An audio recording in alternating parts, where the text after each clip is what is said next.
श्री राधे। प्रसंग चल रहा है सखी भाव और गोपी भाव।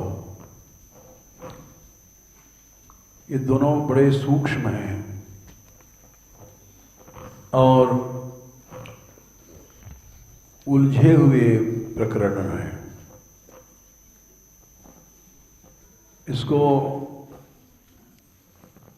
इसका सही निरूपण देखा जाए तो कहीं मिलता नहीं है, लेकिन हमने बीच में प्रसंग ले लिया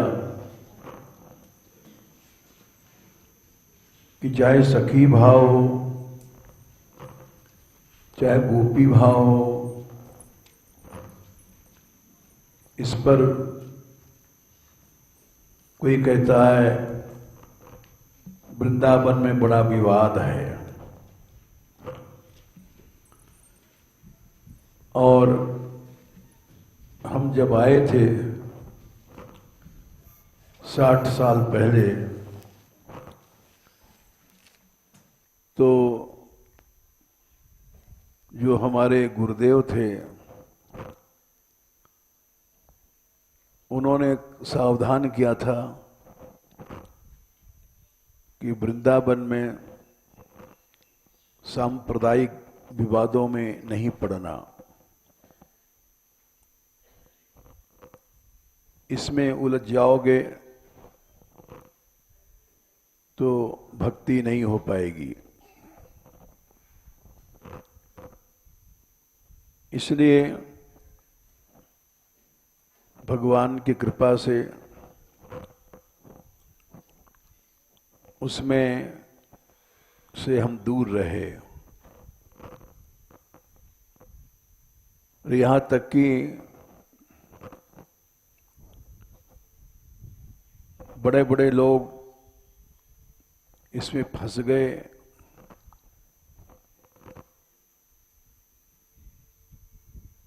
जिनका नाम बताना ठीक नहीं, समय नष्ट होगा। और ये समस्या सभी संप्रदायों में है।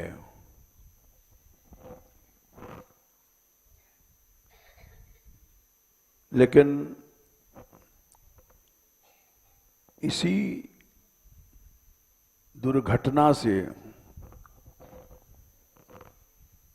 दुर्घटना यूं कहना चाहिए, इसमें फंस करके बड़े बड़े अच्छे साधक भी लुढ़क गए। तो मैंने ये विषय उठाया कि बहुत ऊंची बात या ऊंचे रस के सिद्धांतों को करने से जरूरी ज्यादा है कि जिस पॉइंट पर बड़े बड़े लुढ़क जाते हैं उसको विचार करके हम सावधान रहें।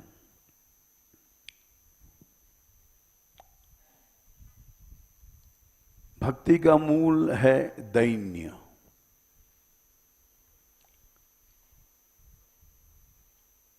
दैन्य क्या है? संक्षेप में निरहम भाव।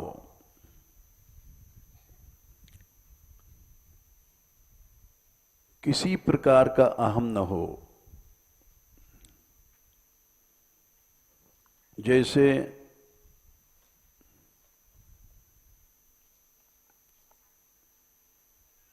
फिर बढ़ जाता है प्रसंग, क्या करें। श्रीमद् भागवत बनाते समय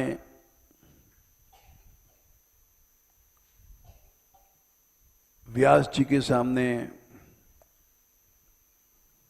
बहुत से चरित्र आए, सभी महत्वपूर्ण थे। लेकिन सबसे पहले उन्होंने कुंती स्तुति लिया। क्यों? स्तुति तो सभी ने किया, कोई भी पात्र स्तुति के बिना नहीं है। कुंती स्तुति क्यों लिया सबसे पहले?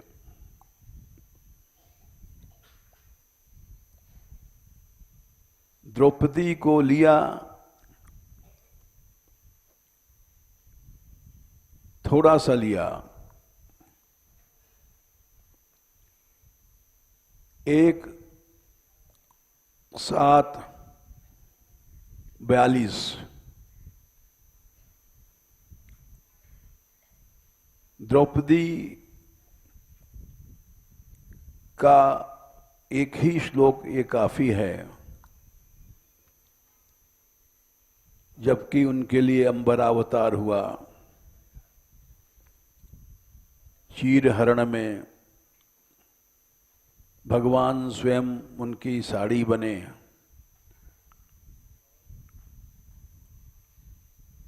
लेकिन वो सब नहीं लिया। क्या लिया? कि द्रौपदी के 5 बेटों को मारने वाला अश्वत्थामा,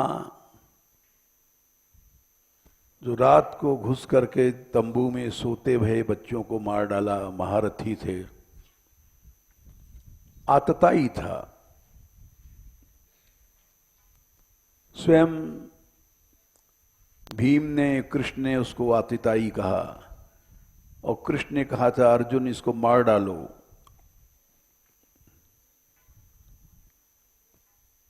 भगवान ने स्वयं कहा अर्जुन से,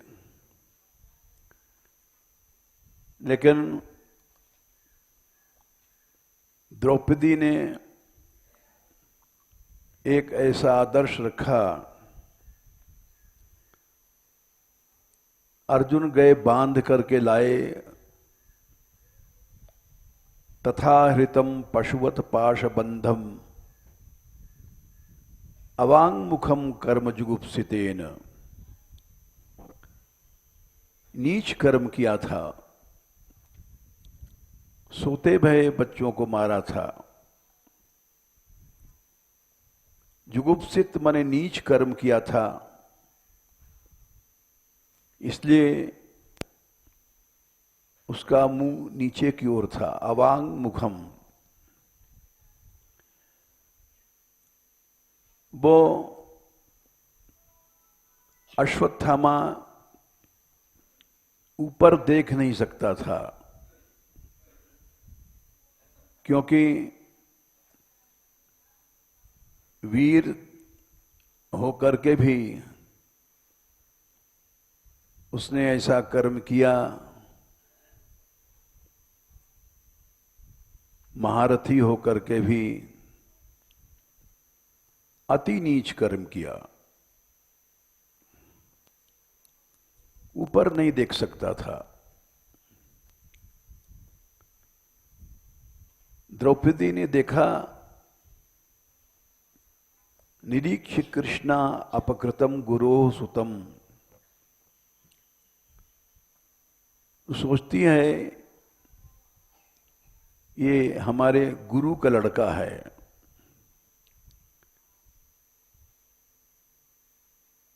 अर्जुन से बोली मुच्चिताम मुच्चिताम, छोड़ो छोड़ो इसको। जैसे मैं रो रही हूं अपने बेटों के लिए, इसको मारोगे तो इसकी मां भी रोएगी, जो तुम्हारी गुरु माता है, इसलिए इसको छोड़ दो। यद्यप भगवान ने कहा था इसको तुमने प्रतिज्ञा किया है मारने की, तो छोड़ना उचित नहीं है। लेकिन द्रौपदी कहती है मुच्चिताम मुच्चिताम, छोड़ दो छोड़ दो। सारे श्रीमद् भागवत में जगह जगह स्त्रियों की निंदा है। ऋषभ भगवान ने भी कहा तमो द्वारम योषिताम संगी संगम। शंकराचार्य ने कहा द्वारम किमेकम नरकस्य नारी। नरक जाने का दरवाजा एकमात्र नारी है। ऋषभ भगवान ने भी कहा।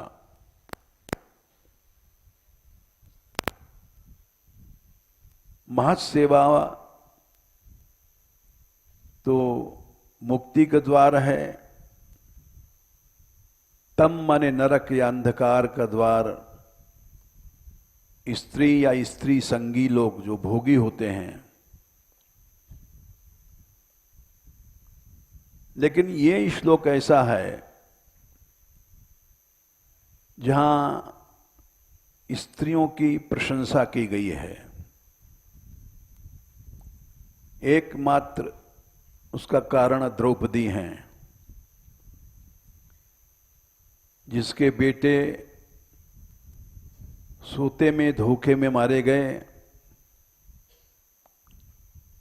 और उस तरह से वीर गति नहीं होती है, क्योंकि अश्वत्थामा ने उनको तलवार से नहीं मारा, बोले शस्त्र से ये नहीं मरेंगे। मर तो सकते हैं लेकिन मैं इनकी अधोगति चाहता हूं। गला घोंट करके मार डाला, जिससे ये उत्तम गति को न प्राप्त हुए। इतना नीच कर्म किया उसने। व्यास जी स्वयं कहते हैं कर्म जुगुप्सितेन, अति नीच कर्म किया था।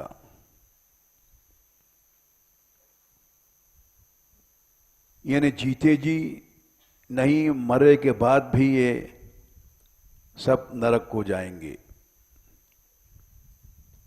निरीक्ष्य ये बात जानती हुई भी, देख करके भी कृष्णा माने द्रौपदी ने अपकृतम, इतना बड़ा अपकार किया कि जन्म जन्मांतर के लिए उसने बदला लिया। फिर भी ऐसे आतताई पर कृपा किया उसने। क्यों किया? वामस्वभावा, वामा माने स्त्री, यानी स्त्रियों में स्वाभाविक दया भी होती है। दंड की जगह गई, ननाम, प्रणाम किया। आतताई हत्यारे को, ऐसा हत्यारा जिसने जन्म जन्मांतर के लिए नरक मिले बच्चों को। ये महाभारत में लिखा है कि अश्वत्थामा ने शस्त्र से नहीं मारा उनको, रात को क्रूर की तरह गला घोंट करके पीट करके मारा। फिर भी द्रौपदी ने उस पर कृपा ही नहीं किया। ननाम, उत्तम श्रद्धा वाला प्रणाम करता है। इसलिए बोले द्रौपदी का चरित्र बहुत बड़ा है। चीरहरण हुआ, उसमें अंबर अवतार हुआ, भगवान आए। वो सब छोड़ करके इस घटना को लिया कि द्रौपदी की इस कार्य से सारा संपूर्ण स्त्री जाति प्रशंसित हुई, संपूर्ण स्त्री जाति को उठा दिया उसने। लेकिन फिर भी द्रौपदी की स्तुति नहीं लिया, जबकि महाभारत में द्रौपदी ने जब भगवान को बुलाया है, वो बड़े सुंदर श्लोक हैं। जिन श्लोकों पर भगवान आए हैं, गोविंद द्वारिका वासिन कृष्ण गोपी जनप्रिय कौरवै परभूताम माम किम न जानासि केशव। हे नाथ, हे रमानाथ, ब्रजनाथार्तिनाशन, कौरवार्णव मग्नाम माम उद्धरस्व जनार्दन। कृष्ण कृष्ण महायोगिन देव देव जगतपते,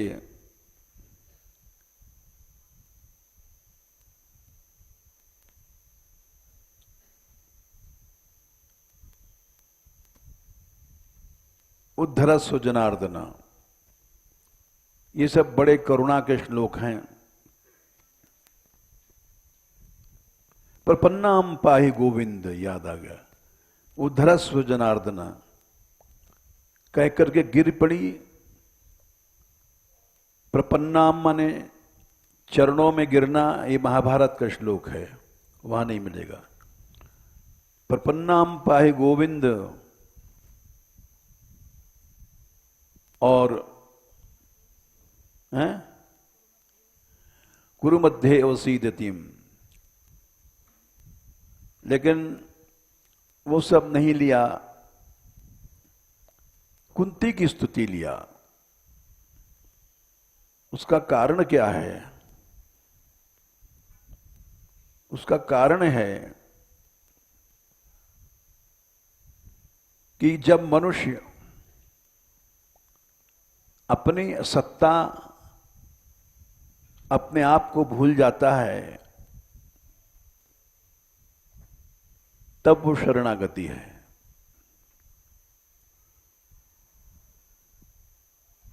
कुंती ने श्लोक में एक बात कहा स्तुति में, जन्मैश्वर्य श्रुत श्रीभिरेधमान मदः पुमान। श्लोक संख्या 26। नैवार्हत्य विधातुं वै त्वाम अकिंचन गोचरम। जन्म, ऐश्वर्य, श्रुत वेद पढ़ना, बहुत श्री बढ़ जाना, इससे अगर थोड़ा भी मद हुआ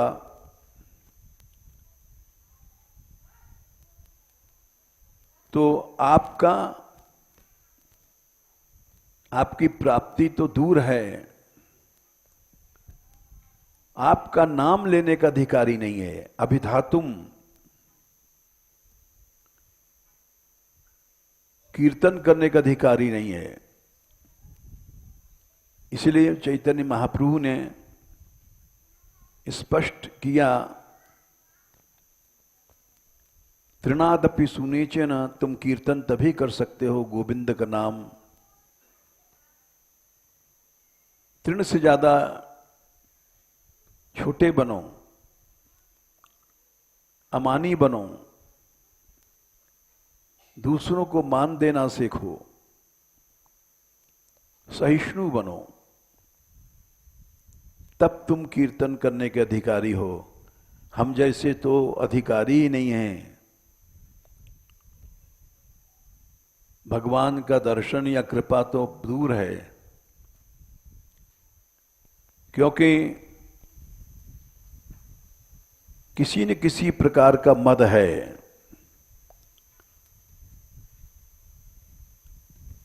महाप्रभु चैतन्य देव जी ने कहा, नाहम विप्रो न च सरपति न नरपतिर नो वनस्थो यतिर्वा, न मैं ब्राह्मण हूं न ब्रह्मचारी हूं, यति हूं, साधु हूं, संत हूं। ये सब व्यर्थ के मद हैं। इसीलिए कुंती जी ने कहा, किसी प्रकार का मद है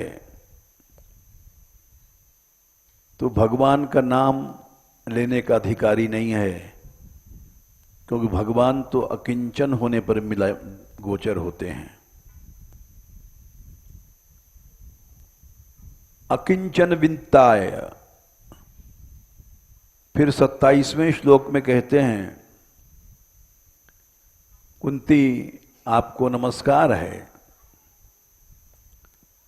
क्योंकि आप निर्धन के धन हैं। अकिंचन,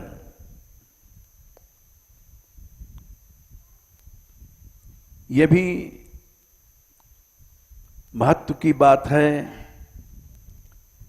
लेकिन इसके आगे उन्होंने एक और श्लोक कहा, 38वां श्लोक, कि मनुष्य जब अपने आप को भूल जाए, अपनी इज्जत, अपनी मान, अपनी बड़ाई, अपनी लज्जा। द्रौपदी जी ने अपनी लज्जा की रक्षा की प्रार्थना किया। उससे आगे की बात कुंती कह रही हैं कि वयम नाम रूपाभ्याम यदुभिः सह पांडवा, हम या जितने पांडव हैं, यदुवंशी हैं, न इनका कोई नाम है न रूप है, इनकी सत्ता ही नहीं है। बिना आपके, ये पराकाष्ठा की बात कही उन्होंने। हमने देखा है कि जब स्त्रियां विवाह होता है तो जाती हैं ससुराल में, अपने पीहर की बहुत तारीफ करती हैं, या साधु लोग घर छोड़ के आते हैं तो अपने त्याग की बहुत प्रशंसा करते हैं। हमारा पिता बड़ा धनिक था, हमने धन संपन्न घर छोड़ा है। ये सब मद है। न हमारा कोई नाम है, न हमारा कोई रूप है। अपनी सत्ता को छोड़ देना, हम कुछ भी नहीं हैं, के वयम, हम जीरो भी नहीं हैं। इसीलिए उन्होंने कुंती स्तुति पहले लिया कि अपनी सत्ता, लोग आते हैं रुपया चढ़ाने वाले, किसी के पास 100 का नोट है तो ऐसे दिखाता है कि लोग देख लेंगे 100 को नोट है। यानी हर सेवा में प्रदर्शन रहता है, अपनी सत्ता छिपी रहती है। हम इतने बड़े सेवक हैं। ये सब भगवान से दूर करती ही बातें हैं। यहां तक कि अभी हम प्रसंग सुनाएंगे, चल रहा है, हनुमान जी को भी अहम भाव हुआ, और इसको तुलसीदास जी ने रामायण में लिखा है, उपजा कपि मन अभिमाना, छुपा नहीं सके, क्योंकि हनुमान नाटक में इसका विस्तृत रूप मिलता है, हनुमान जी के अहम का। यहां तो थोड़े में दिखा है, एक चौपाई में। क्यों कि जब शक्ति लगी थी लक्ष्मण को, तब भगवान ने वहां, राम ने कहा, अरे भरत होता तो हमारे भाई को कैसे शक्ति लगती। इस बात को सुन करके हनुमान जी को अहम पैदा हुआ कि मैं इतना युद्ध कर रहा हूं और इतनी शक्ति है मुझ में, और भरत की प्रशंसा कर रहे हैं भगवान। पक्षपात लगता है। हम यहां भी देखते हैं, अगर किसी एक की प्रशंसा कर दें तो दूसरा सोचता है कि पक्षपात है, उसकी प्रशंसा भाई हमारी नहीं भाई। ये सब सूक्ष्म अहम सबके भीतर छिपा रहता है। तो कुंती जी, उन्होंने कहा न हम कुछ हैं, न यदुवंश कुछ है, न हमारे पांचों बेटे कुछ हैं, हमारी सत्ता ही नहीं है। हे कृष्ण, तुम्हारे बिना के वयम नाम रूपाभ्याम, न हमारी कोई नाम है, न हमारा कोई रूप है। यानी इससे ज्यादा और क्या कहा जा सकता है। इसलिए उन्होंने कुंती स्तुति लिया। और कुंती ने, अगर कोई सोचे कि कुंती का चीरहरण होता तो क्या कुंती रक्षा की प्रार्थना न करती? इस शंका को दूर करने के लिए कुंती के एक 25वां श्लोक, 21वां श्लोक है, 25वां है, विपदा संतु नः शश्वत तत्र तत्र जगत गुरु। कृष्ण, तू देता है तो विपदा बहुवचन है, अनंत विपत्तियां दे दे। शाश्वत माने अनंत काल तक हमको कष्ट दे दे, ये उन्होंने मांगा। इसलिए कुंती स्तुति पहले लिया उन्होंने।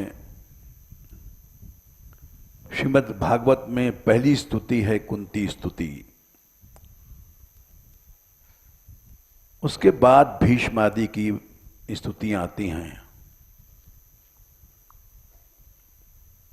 तो कहने का भाव यह है कि दैन्य भक्ति का मूल है। जिसमें जितना दैन्य है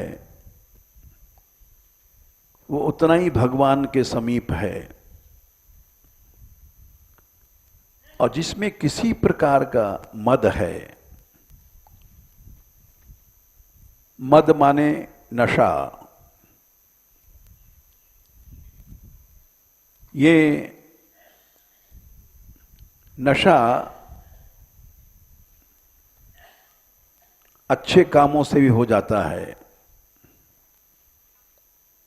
जैसे वैराग्य, तप, संयम, ये सब अच्छे काम हैं, लेकिन ये नशा पैदा कर देते हैं। इस बात को भगवान शंकर ने कहा है चौथे स्कंद में 3रे अध्याय में। विद्या ये पढ़ना अच्छी बात है, तपस्या करना अच्छी बात है, वित्त धनवान होना अच्छी बात है, सत्कार्य सब पैसे से चलते हैं। वपु अच्छा शरीर होना अच्छी बात है, साधन होगा।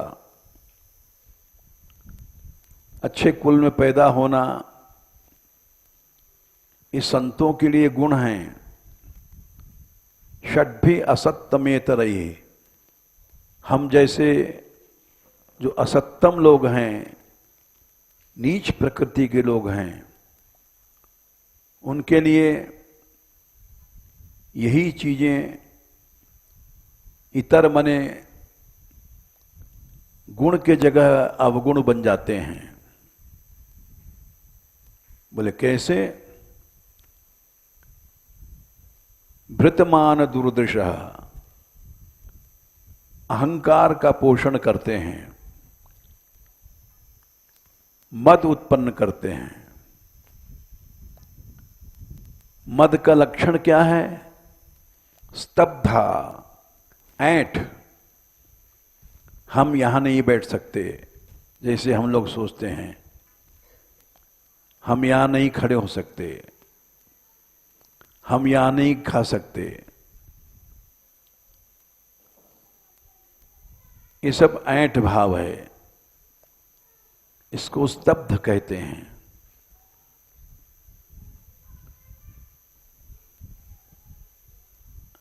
पश्यन्ति न पश्यन्ति, दुर्दृश्य माने दृष्टि दुष्ट हो जाती है।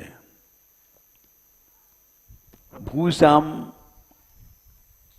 महापुरुषों का तेज नहीं देखता मनुष्य। इसलिए ये मद जब किसी के अंदर नहीं आता है, इसलिए महाप्रभु जी ने कहा नो बनस्थो यतिर्वा, न मैं वानप्रस्थ हूं न यति हूं, सन्यासी भी नहीं हूं। क्योंकि ये सब चीजें अच्छी हैं लेकिन मद उत्पन्न कर देती हैं।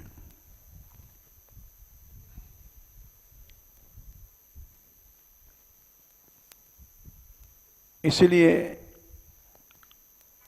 कुंती की स्तुति भगवान ने दिया, जन्म ईश्वर श्रुत श्री भी। इनसे मद उत्पन्न हो जाता है। एधमान मदः,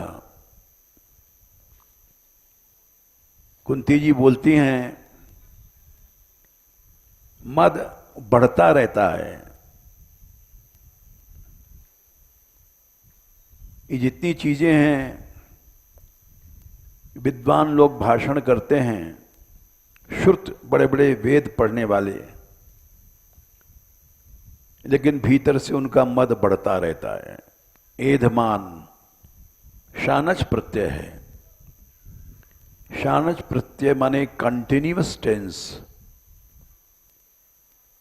लेक्चर दे रहे हैं हम दैन्य का, लेकिन भीतर से मद बढ़ रहा है।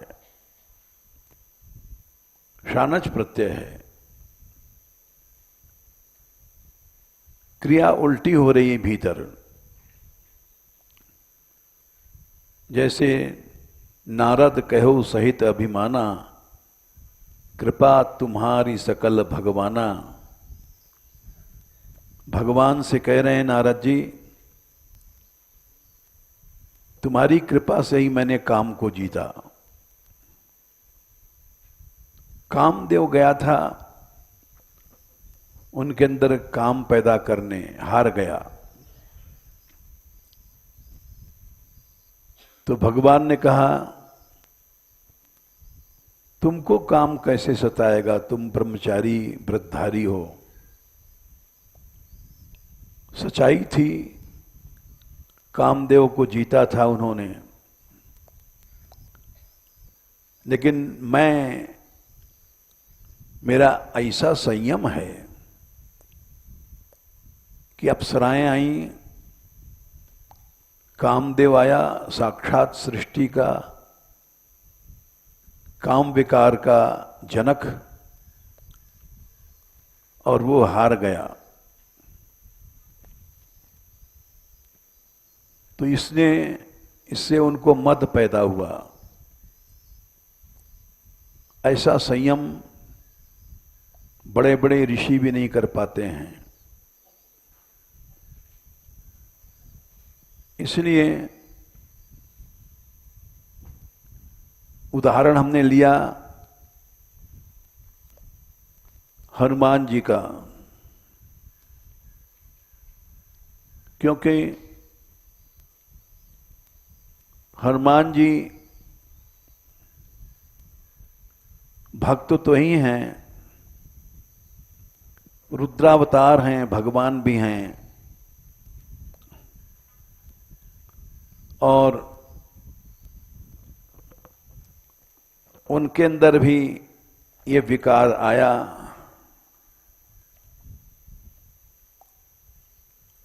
तो बाकी हम लोग तो मक्खी मच्छर हैं।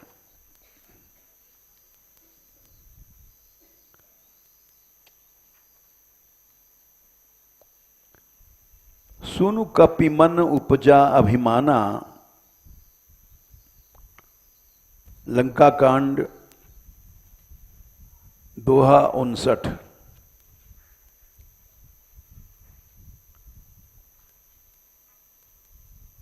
तुलसीदास जी बहुत बड़े भक्त हैं हनुमान जी के। सारे भारत में उनका हनुमान चालीसा पढ़ा जाता है। हनुमान बाहुक ग्रंथ बनाया है। हनुमान जी ने उनके कष्ट को दूर किया था। को नहीं जानत है जग में कपि संकट मोचन नाम तिहारो। इसीलिए संकट मोचन हनुमान जी काशी में प्रसिद्ध हैं।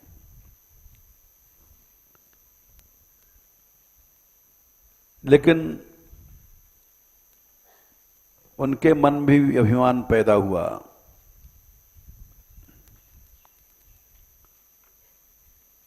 मोरे भार चमरे चलई की मुबाना।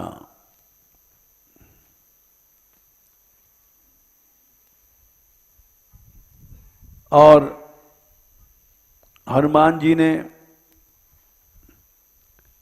अभिमान पैदा हुआ। गोसाई जी स्पष्ट लिखते हैं,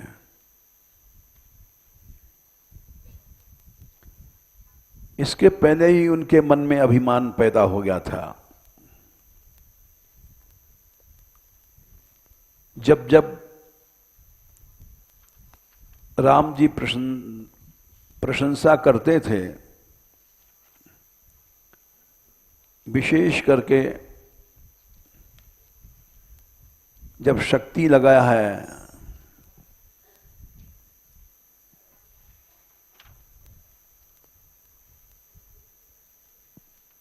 लक्ष्मण जी को, और उस समय भगवान ने भरत जी की प्रशंसा किया,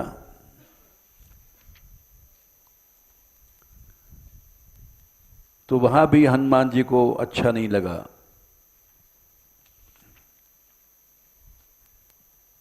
इसीलिए भगवान ने ये लीला रची कि हनुमान जी का विकार दूर हो जाए।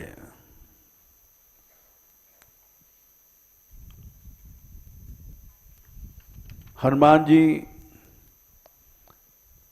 क्योंकि भगवान की प्रतिज्ञा है कि मैं भक्त का तुरंत दूर कर देता हूं अहम।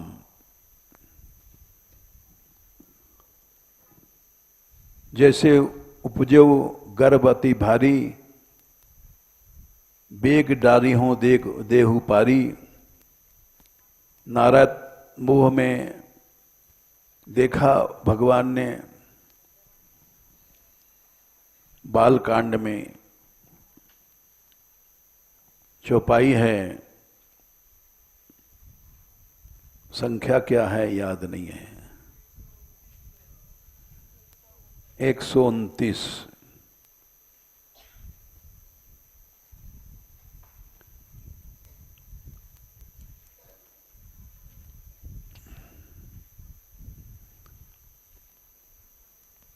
ये भगवान का नियम है। सबसे बड़ी कृपा भगवान की ही होती है जब अहम को दूर कर देते हैं।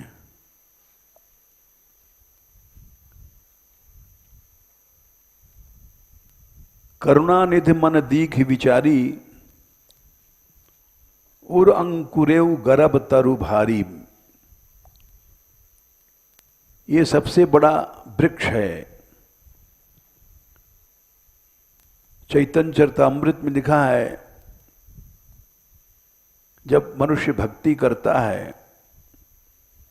तो भक्ति की लता निकलती है और ब्रह्मांड फोड़ करके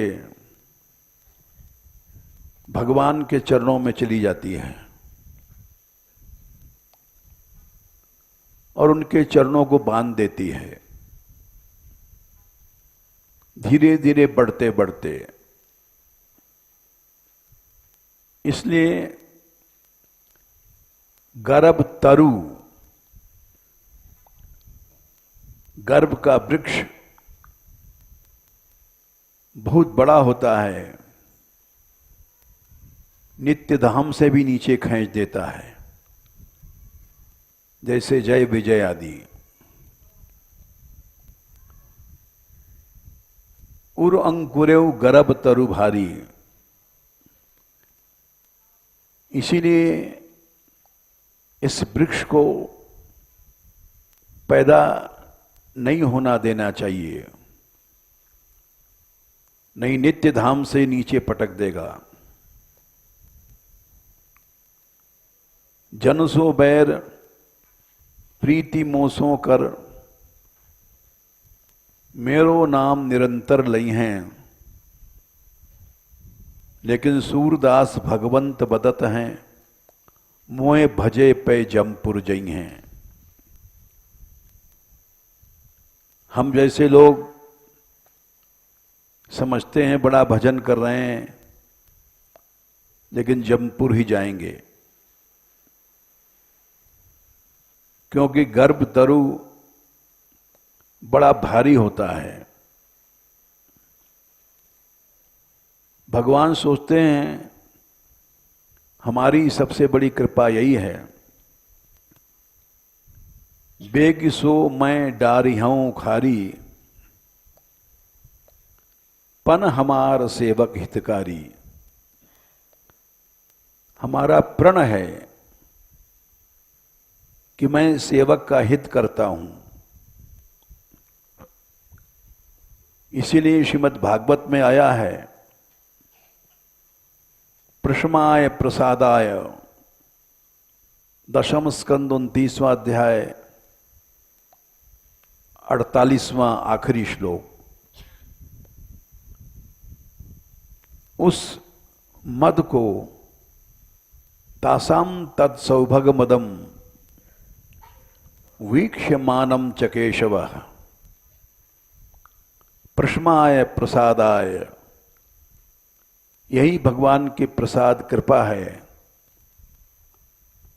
कि गोपियों का मद दूर हो जाए। इसीलिए भगवान ने भागवत जी हैं, इसको हम जैसे लोग नहीं समझ सकते हैं। प्रशमाय शब्द पहले कहा। इस मद का प्रशम होना ही प्रसाद माने कृपा है। अगर ये मद दूर नहीं हुआ तो भक्ति नष्ट कर देगा।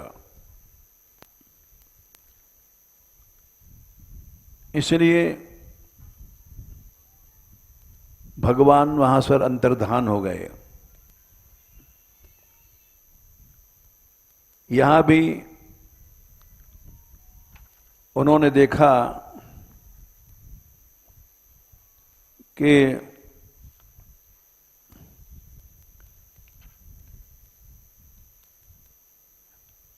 हनुमान जी को अहम पैदा हुआ है।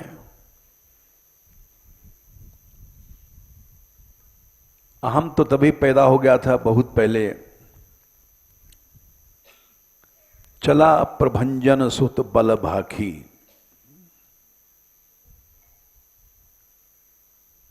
पचपनवा दोहा लंका कांड, पहली चौपाई। देखो, अपनी प्रशंसा किया प्रभंजन सुत माने वायुपुत्र। ये रामायण है, इसको हम नहीं समझ सकते। प्रभंजन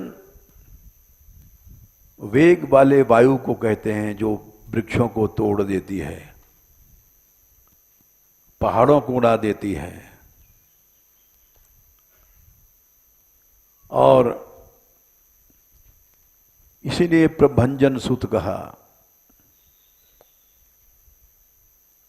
बल भाखी, अपने बल का जब उन्होंने वर्णन किया, जब हम प्रशंसा करते हैं अपनी, उस समय मद होता है। याद रखो,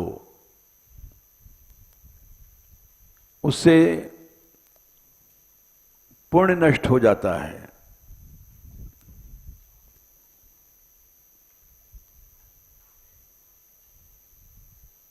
छीजही निश्चर दिन और राती,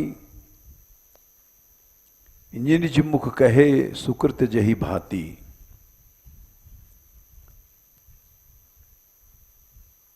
अपने मुंह से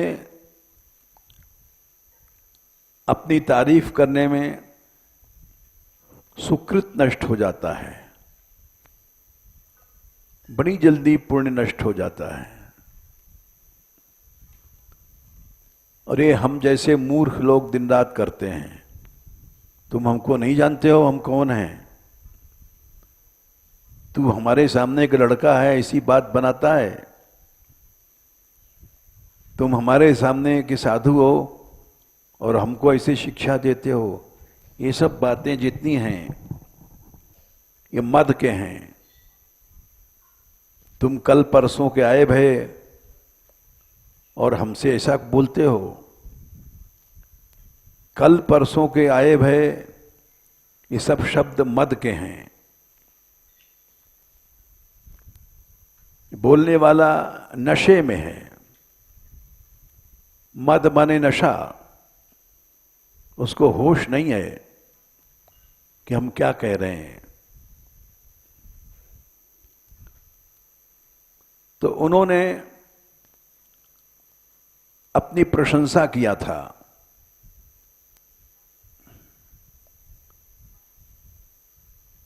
क्या किया था वो भी थोड़ा सा सुना दें, क्योंकि रामायण में संक्षिप्त ग्रंथ है। सारी बातें उन्हें नहीं लिखी है। हनुमान नाटक एक ग्रंथ है जो हनुमान जी ने स्वयं बनाया है। हनुमान नाटक में स्वयं हनुमान जी लिख रहे हैं, हम हनुमान सविस्मयो रामम हनुमति कृत प्रतिज्ञो दैवम अदैवम यमोप्ययमः पातालतः किम सुधा रसम आनयामी निष्पीड्य चंद्रममृतम किमुता हरामी उद्दंड चंड किरणम ननु पारयामी कीनाश पाशमनिशम किमु चूर्णयामी। इसको तुलसीदास जी ने इसका अनुवाद लिखा है, रामायण में नहीं, कवितावली, गीतावली आदि अनेक ग्रंथ हैं। उसमें लिखा है, जो हों तब अनुशासन पावों, तो चंद्रमहि निचोरी चैल जो आने सुधा सिर नामों। चंद्रमा का एक नाम है सुधाकर। चंद्रमा को कपड़े की तरह निचोड़ करके उसे अमृत लाऊं, इतनी शक्ति है। हों पाताल दलों ब्यालावली, पाताल में भी अमृत कुंड है, वहां भी भीम पहुंच गए थे। कथा जब उनको विष दिया गया था, महाभारत में आती है, तो सर्पों को पटक पटक करके मारने लग गए। तो नाग वासुकी के पास सर्प रोए, तब वो आए और उन्होंने रोका भीम को। बोले मुझे जहर दिया गया, उसका अग्नि सर्पों ने काटा, तो मैं अब जीवित तो नहीं रह सकता हूं। तो वासुकी जी बोले, हमारे यहां पाताल में अमृत कुंड है, तुम इसका अमृत पी लो, फिर तुम जीवन में कभी विष तुम्हारे ऊपर नहीं चढ़ेगा। 8 कुंड पी गए। तो हनुमान जी बोलते हैं, मैं पाताल नष्ट कर दूंगा, ब्यालावली सर्पों का समाप्त कर दूंगा, अमृत कुंड कहीं लाऊं, अमृत कुंड यहीं उठा लाऊंगा। भेद भुवन करि भानु बाहुरो, तुरत राहु दयतामो। और सूर्य की किरणों को रोक करके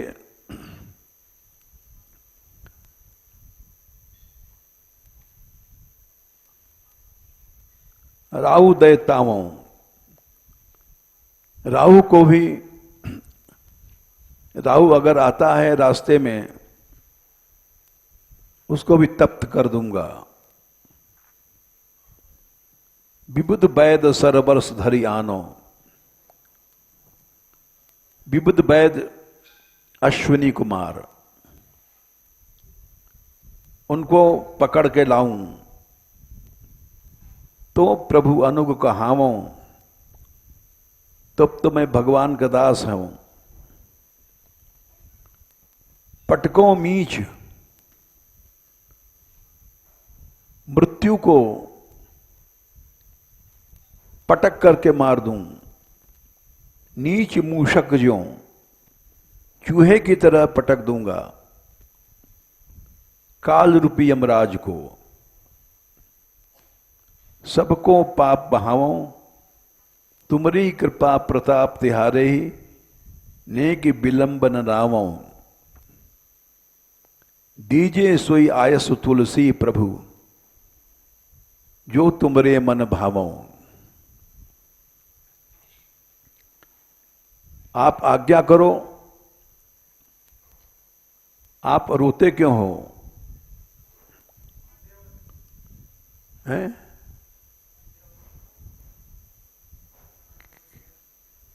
क्या है?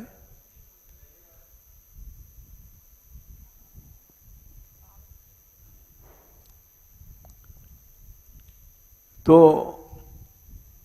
इसलिए हनुमान जी ने उनको धैर्य देने के लिए अपनी प्रशंसा किया। हम लोग अपनी प्रशंसा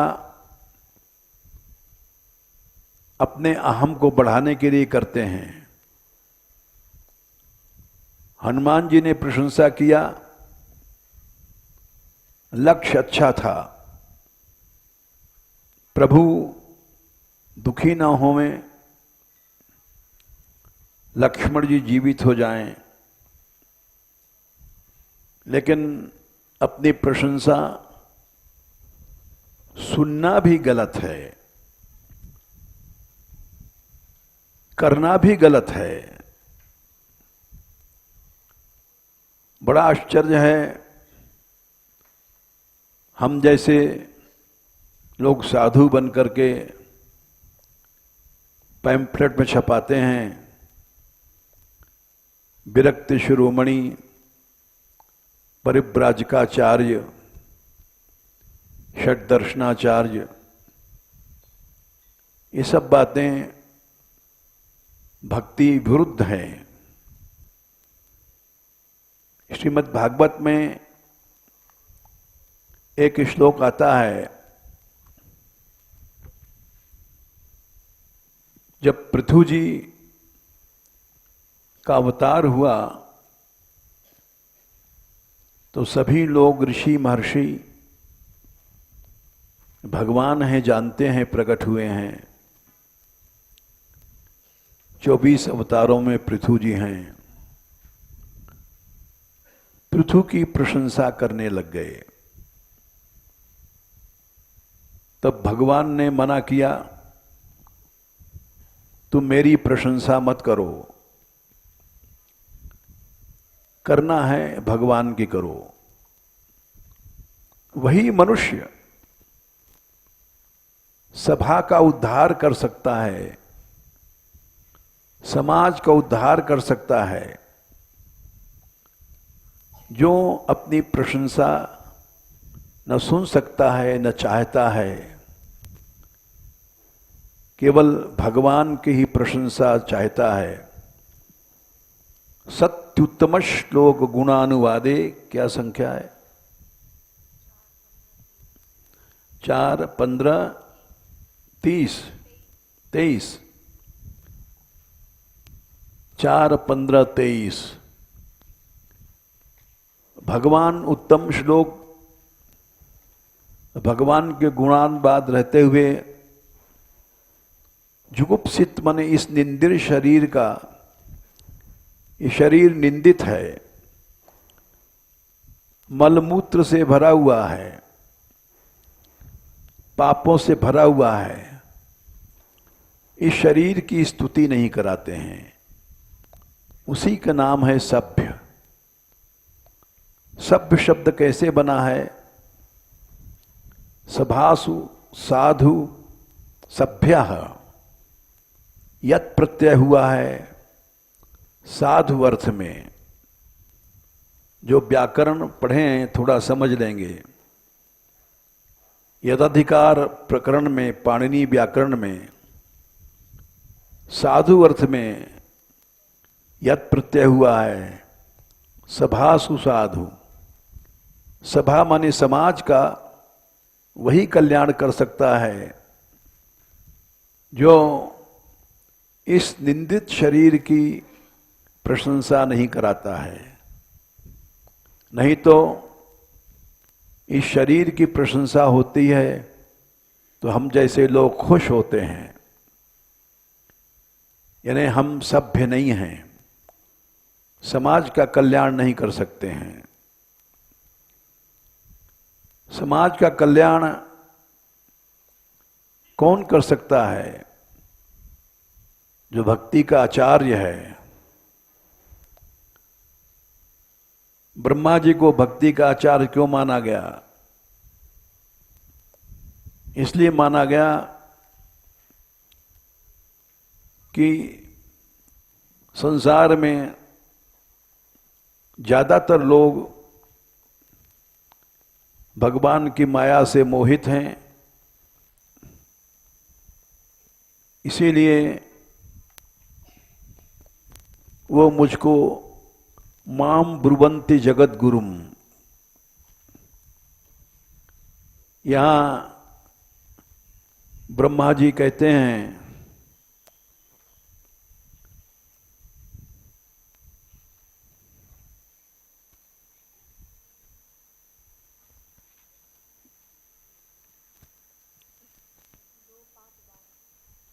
दो पांच बारह, वाह, बड़ा आश्चर्य है। ब्रह्मा जी कह रहे हैं मुझको लगत जगत गुरु कहते हैं। संसार को जो बनाता है ब्रह्मा जी, ये तस्मई नमो भगवते वासुदेवाय धीमहि यन्माया दुर्जया माम ब्रुवन्ते जगत गुरुम। उस भगवान वासुदेव को हम प्रणाम करते हैं जिनकी माया दुर्जय है, जीती नहीं जा सकती। उस माया से मोहित होकर के मुझको लोग जगत गुरु कहते हैं। तो ऐसा व्यक्ति संसार का कल्याण कर सकता है।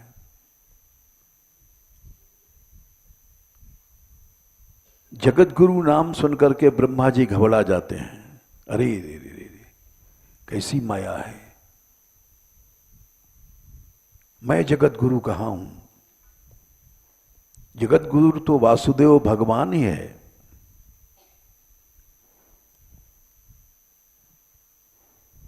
तो इसलिए भक्ति के आचार्य बोले गए, शेष कल सुनाएंगे, समय हो गया।